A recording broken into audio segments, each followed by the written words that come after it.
से एक बड़ी खबर यह आई कि नियोजन नीति 2021 को झारखंड हाईकोर्ट ने खारिज कर दिया। झारखंड से ही 10वीं और 12वीं की अनिवार्यता को भी खारिज कर दिया है।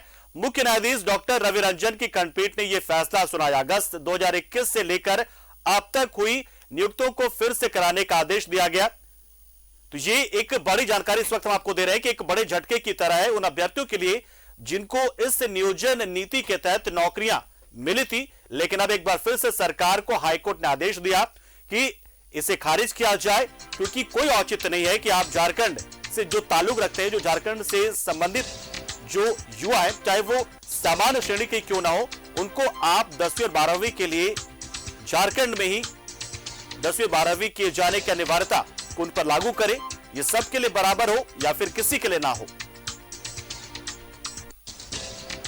ये एक बहुत बड़ी खबर है। अब सरकार को यह तय करना है और आदेश के साथ ही कि क्या हमने झारखंड स्टाफ सिलेक्शन कमीशन की जो एग्जामिनेशन रूल्स हैं, उनके 2 कंडीशन ऐसे आए थे जो पहले नहीं थे, उनको हमने यहाँ पे चुनौती दी थी।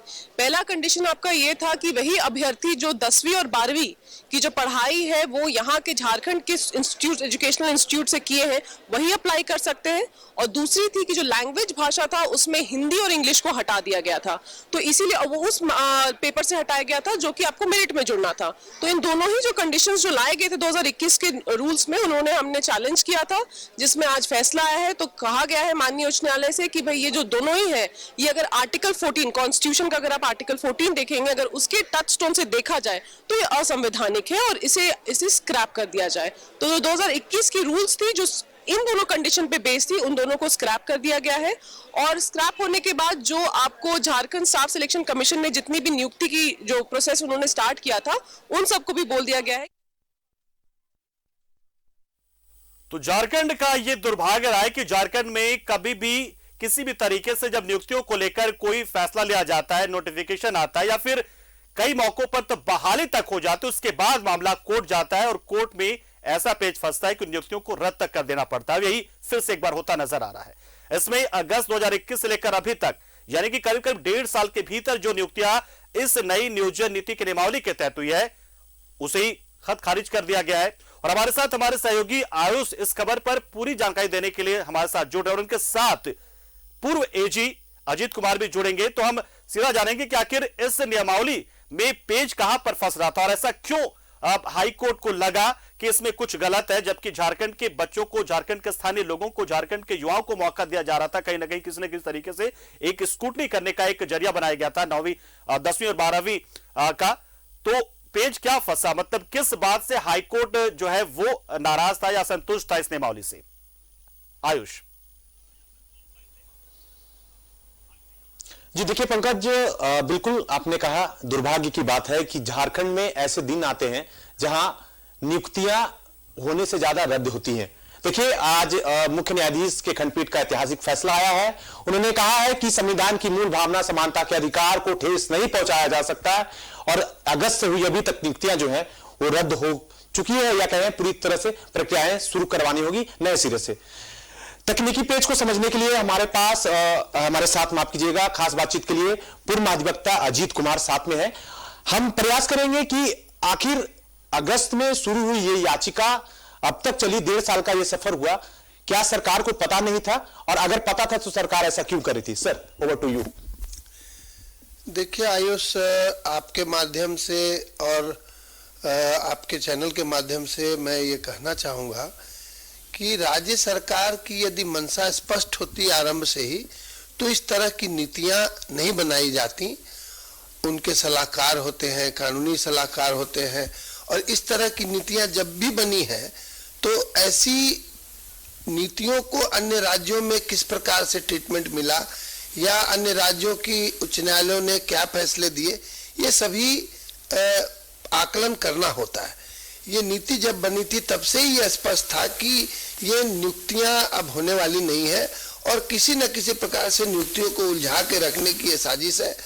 अभी भी नियुक्तियां बहुत ज्यादा हुई नहीं थी और माननीय न्यायालय ने आरंभ में ही लगभग अगस्त 2021 में यह स्पष्ट किया था कि जो कोई भी नियुक्तियां होंगी वो इस मामले में होने वाले आदेश से प्रभावित होंगी।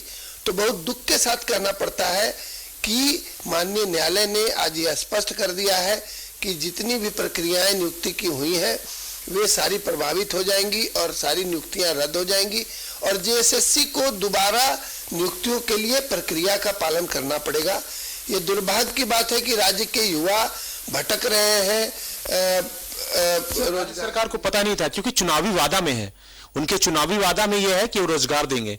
लगभग कोरोना काल की बात करें 2 साल उधर बीता, 1.5 साल की बात करें ये प्रक्रियाओं में, ये याचिकाओं में बीता। अब युवाओं के लिए क्या बचा है? महज 1 साल चुनाव के लिए बचे हैं। तो क्या सरकार जब जाएगी चुनाव के लिए मैदान में, जब उतरेगी तो अपने वादे को जो कह रही थी वो पूरा कर सकती है? कहीं उम्मीद है सुप्रीम कोर्ट से? देखिए, अगर मैं गलत नहीं हूं तो आयुष जी, इस सरकार ने, झामुमो कांग्रेस की जो सरकार है, इन्होंने अपने चुनावी घोषणा पत्र में अनेकों किस्म के वादे किए थे। एक वादा उसमें से ये भी था कि हर वर्ष 5 लाख नियुक्तियां देंगे। मैं समझता हूं कि वास्तव में हंसने वाली बात है, 3 वर्ष पूरे हो गए हैं और जो भी नियुक्ति की प्रक्रियाएं चल रही हैं या नियुक्तियां हुई हैं वो पूर्व के राज्य सरकार के द्वारा जो अधूरी योजनाएं थी, अधूरी नियुक्तियां थी, वही हो रही हैं, चाहे वो सर्वोच्च न्यायालय के आदेश के आधार पे हो या उच्च न्यायालय के आदेश के आधार पर। तो नियुक्तियां अब तक नहीं हुई है और अगर नई प्रक्रियाएं शुरू होंगी तो पूरी प्रक्रिया को पूरा होते होते अब दोबारा चुनाव आएगा। तो मैं समझता हूं कि ये शर्म की बात है, दुख की बात है इस सरकार के लिए कि उन्होंने युवाओं को दिया हुआ वादा उन्होंने पूरा नहीं किया है। एक सवाल और, सुप्रीम कोर्ट के वकील का खर्च क्या होता है? मान लीजिए आप तो अपने अभ्यर्थियों के लिए जाते हैं, मैंने कई बार देखा है, क्या वो अभ्यर्थी इतने सक्षम होंगे कि सुप्रीम कोर्ट में इसको चैलेंज कर सके? हम सरकार की बात नहीं करेंगे, हम उन अभ्यर्थियों की बात करेंगे जो रात भर जग कर पढ़ते हैं और एग्जाम पास करते हैं। देखिए, इस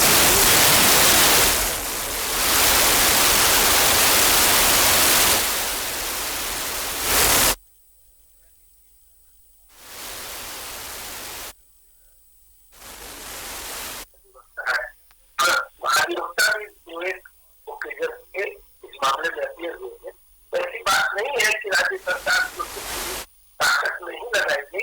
मैं तो ये कहूँगा कि टैक्स पेयर का और राज्य की जनता का ये जो पब्लिक मनी है उसका वेस्टेज हुआ और अपने आदेश में माननीय न्यायालय ने, सर्वोच्च न्यायालय के अनेकों न्यायाधीशों का उदाहरण किया है और वास्तविकता भी ये है। मुझे तो लगता है कि इस मामले को बात करने में मुझे कोई भी खास कठिनाई नहीं हुई, बल्कि मामला बिल्कुल संविधान के मुताबिक स्पष्ट था। न्याय निर्णय कहिए है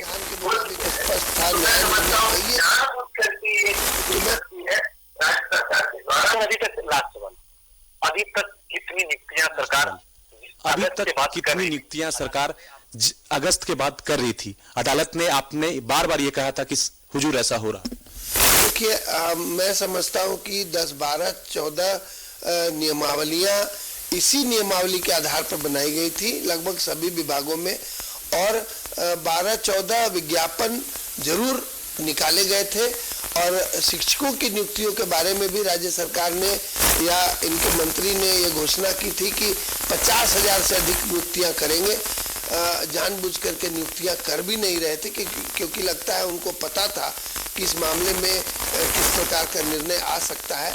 अब राज्य सरकार यदि इस मामले को लेकर के दोबारा सर्वोच्च न्यायालय जाती है तो जाए, कोई दिक्कत नहीं है, परंतु मैं नहीं समझता हूं कि माननीय सर्वोच्च न्यायालय भी इस मामले में हस्तक्षेप करना चाहेगा क्योंकि साफ तौर पे ये संविधान के उल्लंघन का और समानता के अधिकार के उल्लंघन का मामला है और मैं समझता हूं कि अभ्यर्थियों को फिर से एक मौका राज्य सरकार को तत्काल देना होगा और एक स्पष्ट नीति बनानी होगी ताकि संविधान की भावना भी बची रहे और राज्य के छात्रों को, युवाओं को नियुक्तियां भी मिले। सर, सामान्य श्रेणी की बिल्कुल आयुष, तो बहुत सारे तकनीकी बातों को हमने अजीत कुमार जी के जरिए जाना। बहुत बहुत शुक्रिया अजीत कुमार जी का भी और शुक्रिया आपका भी आयुष। तो जाहिर सी बात है कि अगर आर्टिकल 14 की बात कर ले तो उसके भाग 3 में साफ है कि कानूनी तौर पर आप किसी भी शख्स को भारत के, उसको आप समता या समानता या कानून के समान संरक्षण से आप वंचित नहीं कर सकते हैं। तो ऐसे में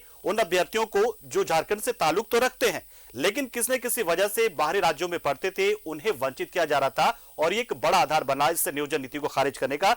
हाई कोर्ट ने इसी के आधार पर इसे खारिज भी किया। बहुत बहुत शुक्रिया आयुष, हमारे साथ जुड़े आप।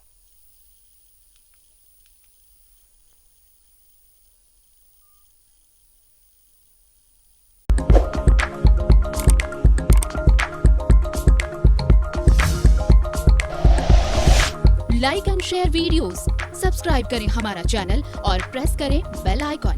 न्यूज़ 11 भारत, सच है तो दिखेगा।